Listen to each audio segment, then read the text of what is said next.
यदि आपके अंदर वो जज्बा है, वो जुनून है और आपने ठान लिया है कि टीजीटी और पीजीटी में हम सिलेक्शन लेके रहेंगे, तो यकीनन आपको रोकने वाला कोई नहीं है और आपका सिलेक्शन श्योर हो जाएगा। बशर्ते आपके अंदर वो कॉन्फिडेंस आना चाहिए, आपके अंदर वो होना चाहिए, अंदर से आवाज़ आनी चाहिए कि नहीं, आई कैन डू इट। ठीक है, मैं कर सकता हूँ और मैं ही करूँगा। ऐसा यदि आप मान लेंगे और ठान लेंगे तो यकीनन आप जो है सफल हो पाएंगे। इसको पूरी तरह से वेरीफाई किया है, इसको सिद्ध किया है कल के रिजल्ट ने। यूपी बोर्ड के 10वीं और 12वीं में ऐसे ऐसे बच्चे टॉप किए हैं जो कि जिसके पिताजी किसी के ऑटो ड्राइवर हैं, किसी के और है मजदूरी करते हैं, तो किसी के खेती करते हैं। उससे आपको सीख लेनी चाहिए। और किसी के लिए भी मोटिवेशन की ज़रूरत तब पड़ती है जब वो आदमी देखता नहीं है, लेकिन आप लोग तो आसपास देखते हैं। अपने आसपास की कहानियों से मोटिवेट होइए। आपको खुद अपने आप से मोटिवेट होना चाहिए, ना कि किसी और से। ठीक है, तो चलिए इसी के साथ शुरुआत करते हैं। नमस्कार दोस्तों, स्वागत है आपका यूनिवर्स क्लासेज में। मैं राम सिंह आप सभी का एक बार फिर से स्वागत करता हूं आपके अपने यूट्यूब चैनल यूनिवर्स क्लासेज में। हम डेली कवर कर रहे हैं भूगोल के लिए और इतिहास के लिए अलग अलग प्रैक्टिस सेट, टीजीटी और पीजीटी के लिए।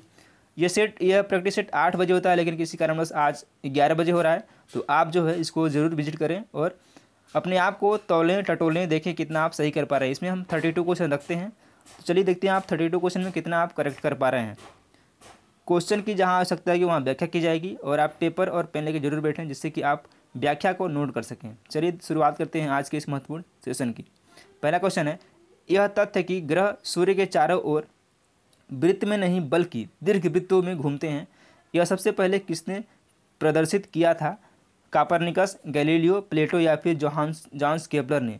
इसको सबसे पहले जो है प्रदर्शित किया था जॉन्स केपलर ने। डी ऑप्शन इसका बिल्कुल करेक्ट है। सर्वप्रथम केपलर ने ही यह स्पष्ट किया था कि ग्रह सूर्य की परिक्रमा दीर्घ वृत्ताकार कक्षा में करते हैं तथा इसने सूर्य को ग्रही कक्षा का केंद्र माना था। यानी कि केपलर ने सूर्य को ग्रही कक्षा का केंद्र माना था।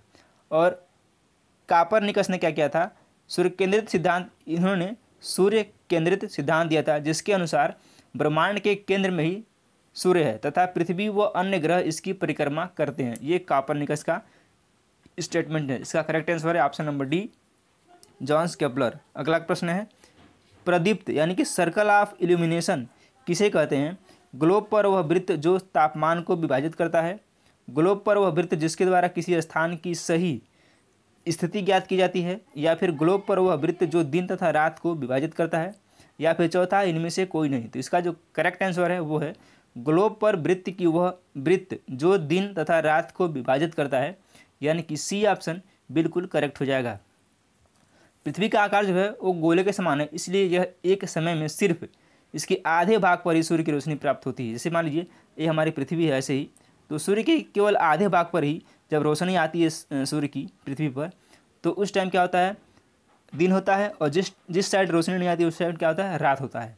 ठीक है, तो सूर्य की रोशनी प्राप्त होती है। ग्लोब पर वह वृत्त जो दिन तथा रात को विभाजित करता है उसे प्रदीप्त कहते हैं। और इसी को हम लोग क्या कहते हैं? जो रात और दिन को विभाजित करता है उसी को हम लोग बोलते हैं प्रदीप्त। आई होप आप इसको समझ पाएंगे। अगला क्वेश्चन है, किसी सतह का एल्बिडो सर्वाधिक होता है?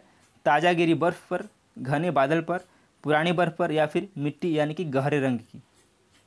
तो परावर्तन क्रिया से प्रभावित होकर सूर्य ताप, यानी कि जो परावर्तन क्रिया से प्रभावित होता है, सूर्य ताप की जो मात्रा होती है पृथ्वी सतह या वायुमंडल में न रुककर शून्य में लौट जाता है। इस परावर्तित सूर्यताप को ही क्या कहा जाता है? एल्बिडो कहा जाता है। सतहों का एल्बिडो मतलब कई तरह का होता है। जैसे ताज़ा गिरा बर्फ पर एल्बिडो कितना होता है? 80 to 90%। यानी जो ताज़ा गिरा बर्फ होता है वो होता है 80 to 90%, यानी कि 80 से 90%। और जो घने बादल होते हैं इसमें होता है 70 से 80%। और जो पुरानी बर्फ़ होती है इसमें होता है आपका 50 से 60%। और जो मिट्टी होती है उसमें होता है 8 से 14%। तो सबसे ज़्यादा किस में हो रहा है? सबसे ज़्यादा हो रहा है 80 से 90% ताज़ा गिरा बर्फ़ में। ये क्वेश्चन आपको अलग से भी पूछ सकता है कि सर्वाधिक एल्बिडो कहाँ होता है? तो ताज़ा गिरे बर्फ़ में। ए ऑप्शन इसका बिल्कुल सत्य है। अगला प्रश्न, आइसोथर्म एक काल्पनिक रेखा है जो उन जगहों को जोड़ती है, वायुमंडलीय दाब, सूर्य ताप, या फिर वर्षा, या फिर चौथा ऑप्शन तापमान। तो क्या होता है? आइसोथर्म एक काल्पनिक रेखा तो होती है, लेकिन इस किसको जो है दो जगहों पर जोड़ती है? तो यह जोड़ती है आपका तापमान पे। डी ऑप्शन बिल्कुल करेक्ट है। कुछ ऐसे जो है आइसोथर्म समान तापमान वाले स्थानों को मिलाने वाली रेखा होती है। जो आइसोथर्म होता है समान जो तापमान को मिलाती है वही एक रेखा होती है। अन्य जो समान रेखाएं वो कौन किसी होता है? आइसोबार। आइसोबार क्या होता है? समान वायु दाब वाले स्थानों को मिलाने वाली रेखा। चलिए अगला प्रश्न देखते हैं। निम्नलिखित में से कौन सा सही नहीं है? कोरियालिस बल पृथ्वी के घूर्णन का परिणाम है। कोरियालिस बल विषुवत रेखा पर न्यूनतम होता है। फेरल के नियमानुसार पौने उत्तरी गोलार्ध में अपने गमन मार्ग से बाईं ओर विक्षेपित हो जाती हैं। और चौथा है पवन का वेग ब्यूफोर्ट स्केल द्वारा मापा जाता है। इसमें कौन सा ऑप्शन करेक्ट है? ऑप्शन नंबर सी बिल्कुल करेक्ट है। फेरल के नियमानुसार पौने उत्तरी गोलार्ध में अपने गमन मार्ग से बाईं ओर विक्षेपित हो जाती हैं। सी ऑप्शन बिल्कुल करेक्ट हो जाएगा। अगला प्रश्न लेते हैं। उत्तरी ध्रुवी ज्योति यानी कि ऑरोरा बोरियालिस उत्पन्न होती है बाह्यमंडल में, आयनमंडल में, ओजोन मंडल में या फिर समताप मंडल में? तो यह होती है बाह्यमंडल में। ए ऑप्शन इसका बिल्कुल करेक्ट है। अगला प्रश्न लेते हैं। पृथ्वी का सर्वाधिक आयतन और द्रव्यमान पाया जाता है भूपर्पटी में, मेंटल में, बाह्य क्रोड में या फिर आंतरिक क्रोड में? तो सबसे ज़्यादा जो आयतन और द्रव्यमान पाया जाता है वह पाया जाता है मेंटल में। ऑप्शन नंबर बी इसका बिल्कुल करेक्ट आंसर है जाएगा। और क्रस्ट के नीचे महो असमर्थता से लगभग 2900 किलोमीटर की गहराई तक मेंटल पाया जाता है। अगला प्रश्न। निम्नलिखित में कौन बालू पत्थर के रूपांतरण से निर्मित है? स्लेट, क्वार्टजाइट, संगमरमर या फिर क्वार्ट्ज? तो कौन सा है? यह है आपका क्वार्टजाइट। बी ऑप्शन बिल्कुल करेक्ट है। आइए कुछ देखते हैं शैले और उनके मैलिक शैले और उनके कायांत्रिक रूप। ये चूना पत्थर क्या होता है? चूना पत्थर जो परिवर्तित होता है संगमरमर में, कोयला ग्रेफाइट में, स्लेट, शैल या फिर अभ्रक। ये स्लेट में शैल, स्लेट या फिर अभ्रक ये स्लेट में परिवर्तित होता है। फाइलाइट ग्रेवो सर्पेंटाइन में होता है। ग्रेनाइट नीच में बदलता है। और बेसाल्ट या रोयालाइट ये बदलता है सिस्ट में। अगला प्रश्न। विश्व में सर्वाधिक ज्वालामुखी किस पेटी में पाए जाते हैं? मध्य महाद्वीपीय खेती पेटी, अंध महासागरीय पेटी, हिंद महासागरीय पेटी या फिर परिप्रशांत महासागरीय पेटी? किसे पाए जाते हैं? ये पाए जाते हैं आपके परिप्रशांत पेटी में।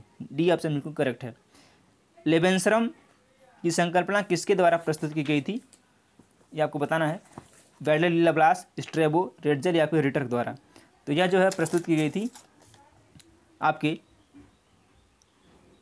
रेटजेल द्वारा। सी ऑप्शन इसका बिल्कुल करेक्ट आंसर हो जाएगा। अगला प्रश्न लेते हैं। कहीं कोई अनिवार्यता नहीं है, सर्वत्र संभावनाएं हैं, कथन किसका है? एल फेब्रे का, वाइडरडिला ब्लास का, ग्रिफिथ टेलर का या फिर जीन ब्रून्स का? तो किसका कथन है? यह कथन है एल फेब्रे का। ए ऑप्शन बिल्कुल करेक्ट हो जाएगा। प्रादेशिक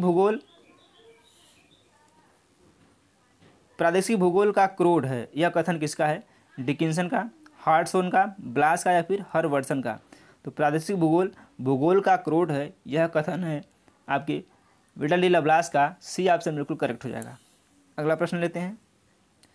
भारत में सागरीय तट वाले राज्यों की संख्या कितनी है? 7, 8, 9 या फिर 6? तो जो भारत में सागरीय तट वाले राज्य हैं वह कितने हैं? वह हैं आपके 9। और सबसे बड़ा राज्य कौन सा है? इसका सी है।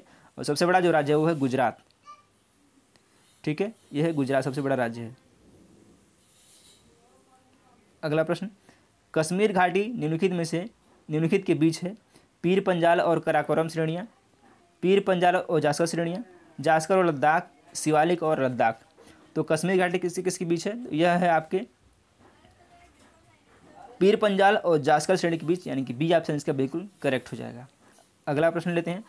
भारत में निम्न में से किस मृदा का विस्तार सर्वाधिक है? शुष्क मृदा, लाल व पीली मृदा, जलोढ़ मृदा या फिर लेटेराइट मृदा? तो भारत में जिस मृदा का सर्वाधिक विस्तार है वह मृदा है जलोढ़ मृदा। सी ऑप्शन बिल्कुल करेक्ट हो जाएगा। चलिए अगले प्रश्न में पढ़ते हैं। महासागर की सतह पर किसी निश्चित स्थान पर 2 क्रमिक ज्वारों के घटित होने में समय अंतराल कितना होता है? 12 घंटे, 12 घंटे 26 मिनट, 24 घंटे या फिर 24 घंटे 52 मिनट? कितनी होती है? यह होती है 12 घंटे 26 मिनट। बी ऑप्शन आपका बिल्कुल सत्य है। अगला प्रश्न लेते हैं। महासागर की खड़ी काट में तीव्र लवणता परिवर्तन के क्षेत्र के रूप में निम्नलिखित में से किसे जाना जाता है? ताप प्रवणता, हेलोक्लाइन, प्रकाशीय क्षेत्र या फिर पिक्नोलाइन। तो इसको जाना जाता है हेलोक्लाइन के नाम से। बी ऑप्शन बिल्कुल करेक्ट है। कार्लसवर्ग कटक रिज की स्थिति निम्नलिखित में से किस सागरीय विस्तार में है? अरब सागर, लाल सागर, बंगाल की खाड़ी या फिर फारस की खाड़ी। तो इसमें किसका विस्तार है, किस सागर में विस्तार है, ये आपको बताना था। तो यह जो विस्तार है यह है लाल सागर में। बी ऑप्शन आपका बिल्कुल करेक्ट हो जाएगा। सॉरी ये अरब सागर में है, ये अरब सागर में इसका विस्तार, ऑप्शन नंबर ए करेक्ट हो जाएगा।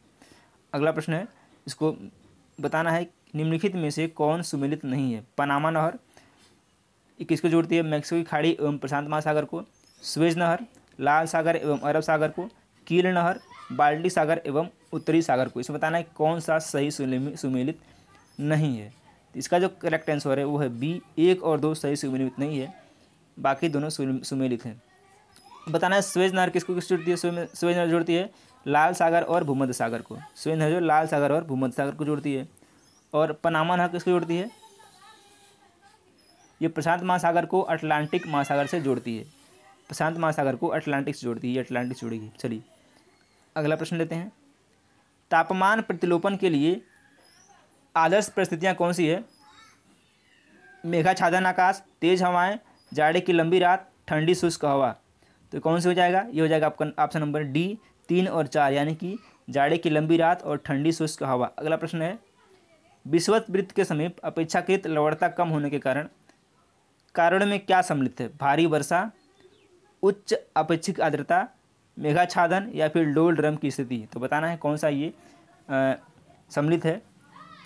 तो इसमें जो सम्मिलित है वो 1, 2, 3 और 4 सभी सम्मिलित हैं, यानी कि भारी वर्षा, उच्च सापेक्षित आर्द्रता, मेघाच्छादन आकाश और डोल ड्रम की स्थिति, चारों सम्मिलित हैं। अगला प्रश्न है, सूची 1 को सूची 2 से मिलाना है, ये बताना है कौन सा है। ये घास का मैदान है और ये देश है लानोज।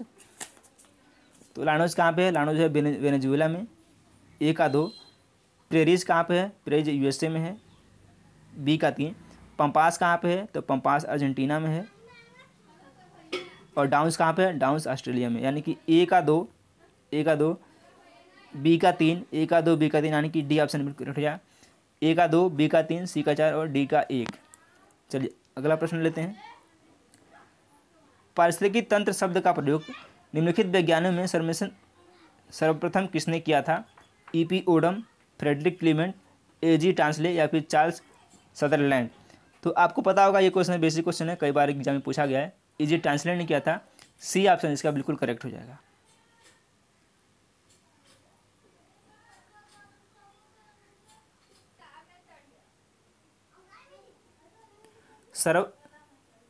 पारिस्थितिकी तंत्र में उच्चतम पोषण स्तर प्राप्त होता है शाकाहारी को, मांसाहारी को, सर्वाहारी को या फिर अपघटक को। तो पारिस्थितिकी तंत्र में सर्वाधिक पोषण किसको प्राप्त होता है? तो यह प्राप्त होता है सर्वाहारी को। सी ऑप्शन बिल्कुल करेक्ट हो जाएगा। अगला प्रश्न, जीव भार का पिरामिड किस पारिस्थितिकी तंत्र में उल्टा होता है? वन, तालाब, घासी मैदान या फिर शुष्क स्थल। तो जो जीव भार का पिरामिड होता है किस स्थिति पारिस्थितिकी तंत्र में उल्टा होता है? यह होता है आपका तालाब में। बी ऑप्शन आपका बिल्कुल करेक्ट हो जाएगा। अगला प्रश्न, भारत का सबसे पुराना प्रथम, यानी कि पुराना और प्रथम जल विद्युत स्टेशन कौन सा है? ये आपको पूछ सकता है पुराना या फिर प्रथम। खोपोली, पाइकरा, मेटूर या फिर सिद्रा बाग। तो कौन सा सबसे पुराना है? यह सिद्रा बाग। डी ऑप्शन बिल्कुल आपका करेक्ट हो जाएगा। और सिद्रा बाग कहाँ पर स्थित है? इसकी स्थापना 1897 में हुई थी और यह पश्चिम बंगाल के दार्जिलिंग में स्थित है। अगला प्रश्न, सूची 1 को सूची 2 से मिलाना है और बताना है कि कौन सा आप किससे मैच करेगा। खाद्यान्न उत्पादन में वृद्धि ये किस क्रांति के अंतर्गत आता है? ये श्वेत क्रांति में, यानी खाद्यान्न उत्पादन सबसे पहले ये आता है हरित क्रांति में, यानी कि खाद्यान्न उत्पादन हरित क्रांति 1 का 1। दुग्ध उत्पादन श्वेत क्रांति, मत्स्य उत्पादन नीली क्रांति, उर्वरक उत्पादन भूरी क्रांति। ये आपको अलग अलग भी पूछ सकता है, लेकिन ये कूट में दिया हुआ है। ए का 1, बी का 3, ए का 1, बी का 3 किस में आ रहा है? ऑप्शन नंबर ए में आ रहा है और ए ही बिल्कुल इसका करेक्ट आंसर है। अगला प्रश्न लेते हैं। तालेचर एक प्रसिद्ध कोयला क्षेत्र है, कहाँ पे है? आंध्र प्रदेश में, छत्तीसगढ़ में, झारखंड में या फिर उड़ीसा में। तो जो तालचर कोयला क्षेत्र है वो उड़ीसा में स्थित है। ऑप्शन नंबर डी बिल्कुल करेक्ट हो जाएगा। महासागरों में अत्यधिक गहरे भागों में जमा होने वाला पदार्थ कहलाता क्या है? पंख, बजरी, रेत या फिर ऊज। तो महासागरों में अत्यधिक गहराई में जो जमा होता है पदार्थ उसको क्या बोलते हैं? तो उसको बोलते हैं ऊज। डी ऑप्शन आपका बिल्कुल करेक्ट हो जाएगा। अगला प्रश्न, निम्नलिखित में से कौन ठंडी धारा नहीं है? कनारी, वेंगुला, ओयोसियो या फिर अगुलहास। इसमें बताना है कि ठंडी धारा इसमें कौन सा नहीं है। इसका जो करेक्ट आंसर है हो जाएगा अगुलहास। अगुलहास ठंडी नहीं गर्म धारा है। अगला प्रश्न, सेकंड लास्ट क्वेश्चन आज के इस वीडियो का, निम्नलिखित में से कौन उल्कापिंड का सर्वोत्कृष्ट वर्णन करता है? किसी पदार्थ का एक भाग जो वायुमंडल में ही नष्ट हो जाता है और पृथ्वी पर नहीं गिरता।